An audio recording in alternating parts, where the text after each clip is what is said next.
ഞാനൊന്ന് വിളിച്ചാൽ നേരിയ ഒരു ജീവനുണ്ടെങ്കിലും ഞാൻ വിളിച്ചാൽ ഉണരുമെന്ന് പറഞ്ഞിട്ട് ആരും എന്നെ അതിനകത്ത് കയറ്റിയില്ല. അവസാനം വരെ കരഞ്ഞിട്ട് പോലും അവസാനം പൊതിഞ്ഞ് താഴെ മോർച്ചറി വഴി ഇറക്കുന്ന സമയത്ത് ഞാനും എൻ്റെ മക്കളും ആ മനുഷ്യനെ കാണുന്നു.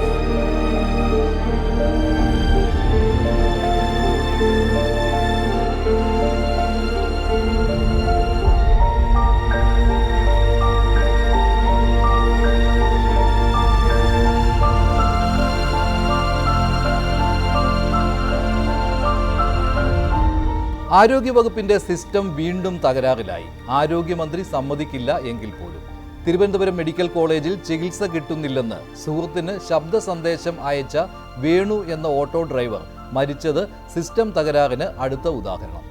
ഒറ്റപ്പെട്ട സംഭവം, പ്രോട്ടോകോൾ പ്രകാരമുള്ള ചികിത്സ എന്നൊക്കെ പറഞ്ഞ് ന്യായീകരണങ്ങൾ വന്നു തുടങ്ങി. ഇവിടെ ഭയങ്കര അഴിമതിയുടെ തിരുവനന്തപുരം മെഡിക്കൽ കോളേജ് മൊത്തത്തില് ഒരു മനുഷ്യൻ വന്ന് എന്തെങ്കിലും ചോദിച്ചു കഴിഞ്ഞാൽ, ഹോസ്പിറ്റലിനെ സംബന്ധിച്ച് എന്തെങ്കിലും ഡീറ്റെയിൽസോ എന്തെങ്കിലും അറിയേണ്ട കാര്യങ്ങൾ ചോദിച്ചു കഴിഞ്ഞാൽ ഒരക്ഷരം ശബ്ദിക്കത്തില്ല. നായക നോക്കുന്ന കണ്ണുകൊണ്ട് പോലും അവർ നോക്കാൻ ശ്രമിക്കത്തില്ല, ഒന്ന് തിരിഞ്ഞു പോലും നോക്കത്തില്ല. ഇവിടെ കൈക്കൂലിയുടെ ഏറ്റവും വലിയ ബഹളം. ഈ ആശുപത്രിയിൽ ഞാൻ ഇവിടെ വന്നിട്ട് വെള്ളിയാഴ്ച രാത്രി ഞാനിവിടെ വന്ന എമർജൻസി ആൻജിയോഗ്രാം ചെയ്യുന്നതിന് വേണ്ടിയിട്ട് ശനി, ഞായർ, തിങ്കൾ, ചൊവ്വ ഇന്ന് 6 ദിവസം തികയും. ഒരു കാര്യം ഞാൻ പറയാൻ വേണ്ടിയിട്ട് ആത്മസാധനം വിളിച്ചു. എനിക്ക് എന്തെങ്കിലും എൻ്റെ ജീവന് ഇവരുടെ ഈ ഒരു ഉദാസീനത കൊണ്ടും ഈ ഒരു അലംഭാവം കൊണ്ട് എൻ്റെ ജീവൻ എന്തെങ്കിലും ഒരു ഭീഷണി, എന്തെങ്കിലും ഒരു ആപത്തോ സംഭവിച്ചാൽ അന്വർസാദ ആ വോയിസ്, എൻ്റെ വോയിസ് റെക്കോർഡ് ഞാൻ നിനക്ക് അയച്ചു തരുന്നുണ്ട്. അതുകൊണ്ട് ഈ പുറം ലോകത്തെ അറിയിക്കണം. ഞെട്ടിക്കുന്നതാണ് വേണുവിൻ്റെ ഈ വാക്കുകൾ. ഏറ്റവും വേഗത്തിൽ തിരുവനന്തപുരം മെഡിക്കൽ കോളേജ് ആശുപത്രിയിൽ എത്തിച്ചിട്ടും 6 ദിവസം ചികിത്സയ്ക്കായി കാത്തിരുന്നു.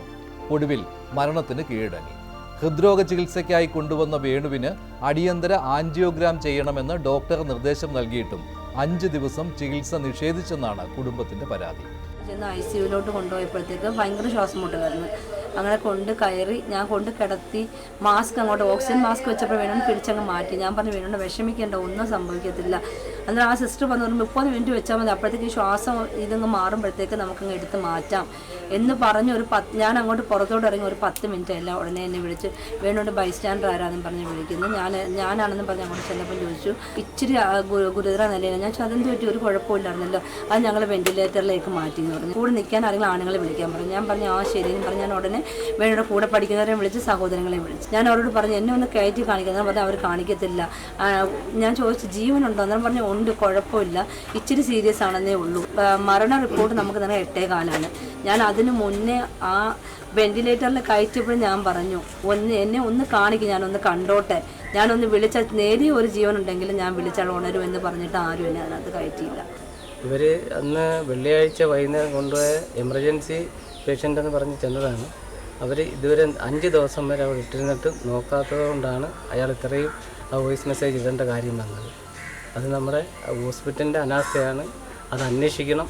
അത് മന്ത്രിതലത്തിലായാലും ആരോഗ്യമന്ത്രിയായാലും മുഖ്യമന്ത്രിയായാലും അത് അന്വേഷിച്ച് കണ്ടെത്തണം. പുറത്തോട് വിളിച്ചിട്ട് എൻ്റെ അടുത്ത് കാര്യങ്ങൾ ചോദിച്ചു. ഞാൻ പറഞ്ഞ അടുത്ത വീട്ടിലുള്ള ആളാണെന്ന് പറഞ്ഞു. അടുത്ത വീട്ടിലുള്ള ആളാന്ന് പറഞ്ഞപ്പം പുള്ളിക്കാരൻ മരിച്ചെന്ന് പറഞ്ഞു. ഞാൻ പറഞ്ഞത് എന്തോ സംഭവിച്ചാന്ന് ചോദിച്ചു. എന്തോ സംഭവിച്ചാന്ന് ചോദിച്ചപ്പം അവർ പറഞ്ഞത് 7 മണിയാകുമ്പോഴത്തേക്ക് ഒരു ശ്വാസം മുട്ടൽ പോലെ വന്ന് ഞങ്ങൾ വെന്റിലേറ്ററിൽ കയറ്റി. കുറച്ച് സമയം കഴിഞ്ഞപ്പോഴത്തേക്ക് പിന്നെ നമുക്ക് രക്ഷപ്പെടാൻ പറ്റിയില്ലെന്ന് അവർ പറഞ്ഞത്. അപ്പം ഞാൻ ചേർന്ന് എന്താ കംപ്ലൈൻറ്റ് എന്തുവാണെന്ന് ചോദിച്ചപ്പോൾ അവർ പറഞ്ഞത് അത് ശ്വാസം മുട്ടലാണ് എന്നുള്ള കാര്യമാണ് പറഞ്ഞത്. ആശുപത്രി ഉപകരണങ്ങൾ ഇല്ലാത്തതിനാൽ ശസ്ത്രക്രിയകൾ മുടങ്ങുന്നത് തിരുവനന്തപുരം മെഡിക്കൽ കോളേജിനെ വിവാദ കേന്ദ്രമാക്കിയിട്ട് അധിക ദിവസമായിട്ടില്ല. ഡോക്ടർ ഹാരിസിന്റെ തുറന്നു പറച്ചിലും അതിന് ഡോക്ടർ കൊടുക്കേണ്ടി വന്ന വിലയും ഡോക്ടറെ കള്ളനാക്കാൻ നടത്തിയ ശ്രമവുമൊക്കെ ആരോഗ്യവകുപ്പിന്റെ സിസ്റ്റം തകരാറിന്റെ നേർചിത്രമായിരുന്നു. അതിലൊരു മാറ്റവും ഉണ്ടായിട്ടില്ല. അദ്ദേഹത്തിന് വേണ്ട പരിചരണം നമുക്ക് കൊടുക്കാൻ കഴിഞ്ഞിട്ടില്ല എന്ന് തോന്നുന്നു. അദ്ദേഹം നിലത്ത് കിടന്നു എന്നൊക്കെ പറയുന്നത് വളരെ വിഷമകരമായിട്ടൊരു കാര്യമാണ്. അതിനകത്ത് നമുക്കെന്തായാലും അതൊക്കെ ഒന്ന് ശരിയാക്കി എടുക്കേണ്ടി വരും.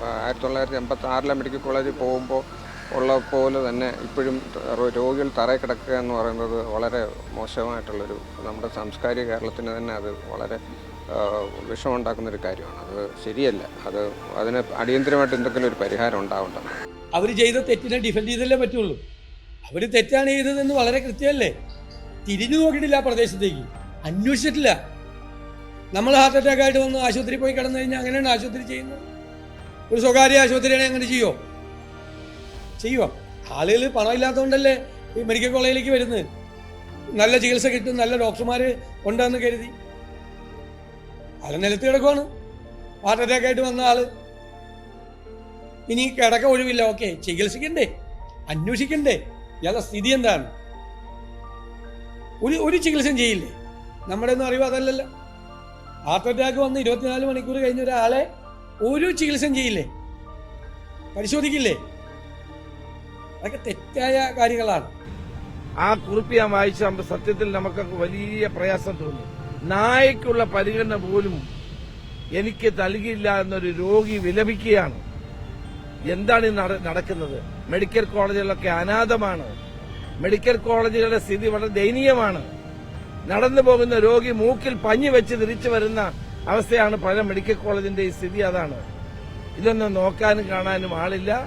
മെഡിക്കൽ വിദ്യാഭ്യാസ മേഖല പൂർണ്ണമായി തകർന്നിരിക്കുന്നു. എന്ത് തെറ്റ് ചൂണ്ടിക്കാട്ടിയാലും ഒന്നുകിൽ ഒറ്റപ്പെട്ടത്, അല്ലെങ്കിൽ മന്ത്രിയെയും വകുപ്പിനെയും മോശക്കാരാക്കാനുള്ള ഗൂഢാലോചന, ഇതൊക്കെയാണ് പതിവ് ന്യായം. വേണുവിന്റെ കാര്യത്തിൽ ആൻജിയോഗ്രാം നീട്ടിവെച്ചത് ആശുപത്രിയിലെ തിരക്ക് കാരണം. അവസാനം നിശ്ചയിച്ച തീയതിയിലും നടത്താനായില്ല. ഒടുവിൽ വേണുവിന് ജീവൻ നഷ്ടമായി. വേണുവിന്റെ ശബ്ദ സന്ദേശം മരണമൊഴിയാണ്. മെഡിക്കൽ കോളേജിലെ കൈക്കൂലി ഇടപാട് പോലും അദ്ദേഹം പറയുന്നുണ്ട്. വേണുവിന്റെ കാര്യത്തിൽ വീഴ്ച പറ്റിയിട്ടില്ലെന്ന് മെഡിക്കൽ കോളേജിന്റെ ന്യായീകരണം. നെഞ്ചുവേദന തുടങ്ങിക്കഴിഞ്ഞ് 24 മണിക്കൂറിനകം വരികയാണെങ്കിലാണ് പ്രൈമറി ആൻജിയോപ്ലാസ്റ്റി ചെയ്യുന്നത്. ഈ രോഗി അൺഫോർച്ചുനേറ്റ്ലി വന്നത് 24 മണിക്കൂറിന് ശേഷമാണ്. അതുകൊണ്ട് ഈ 2 ട്രീറ്റ്മെന്റ് രീതികളും ഇദ്ദേഹത്തിന് സൂട്ടബിൾ അല്ല എന്ന് കൺസൾട്ടന്റ് തീരുമാനിച്ചു. ബാക്കി മരുന്നുകൾ കൊടുക്കാൻ ഹെപ്പാരിൻ, ആസ്പിരിൻ, ക്ലോപ്പഡോഗൾ, അറ്റോവാസ്റ്റാറ്റിൻ, മെറ്റപ്രോൾ, എനലാപ്രിൽ ഈ മരുന്നുകൾ കൊടുക്കാൻ തീരുമാനിച്ചു. ആ ഡ്രഗ് സ്റ്റാർട്ട് ചെയ്യുകയും ചെയ്തു. പേഷ്യന്റിനെ ഉടനെ അഡ്മിറ്റ് ചെയ്യുകയും ചെയ്തു. പേഷ്യന്റിനെ കാർഡിയോളജി വിഭാഗത്തിലോട്ട് മാറ്റി. പേഷ്യന്റ് ഇംപ്രൂവ് ചെയ്ത് വരികയായിരുന്നു. അൺഫോർച്ചുനേറ്റ്ലി 5-ാം തീയതി വൈകിട്ട് ഹാർട്ട് ഫെയിലർ വന്നു. പേഷ്യന്റ് വെന്റിലേറ്റർ ആക്കി. പേഷ്യന്റ് മരിച്ചു. നമ്മൾ ഇവിടെ കൊടുക്കാവുന്ന ഏറ്റവും ബെസ്റ്റ് ചികിത്സ കൊടുത്തു. ഞങ്ങളിവിടെ കൊടുക്കുന്ന ചികിത്സ എന്ന് പറയുന്നത് അത് പ്രോട്ടോകോൾ അനുസരിച്ചുള്ള ചികിത്സ മാത്രമേ കൊടുക്കത്തുള്ളൂ. വന്നു കഴിഞ്ഞ് 24 മണിക്കൂറിന് കഴിഞ്ഞിട്ടും ആൻജിയോപ്ലാസ്റ്റി ചെയ്യണമെന്ന് ഞങ്ങൾ ആ പ്രോട്ടോകോൾ നോക്കിയിട്ട് ചെയ്യാറുള്ളൂ. ആ പ്രോട്ടോകോൾ നോക്കി വേണ്ട എല്ലാ ചികിത്സയും കൊടുത്തു എന്നാണ് എന്റെ ഉത്തമമായ വിശ്വാസം. ആരോഗ്യവകുപ്പിന്റെ സിസ്റ്റം തകരാർ നേരത്തെ മന്ത്രിക്ക് തന്നെ സമ്മതിക്കേണ്ടി വന്നിട്ടുള്ളതാണ്. പണം കൊടുക്കാനില്ലാത്തതിനാൽ കമ്പനികൾ ഉപകരണം തിരിച്ചെടുക്കുന്നത് പോലും ഉണ്ടാവുന്നു. വീഴ്ചകളുടെ പരമ്പര തന്നെ ആവർത്തിക്കുന്നു.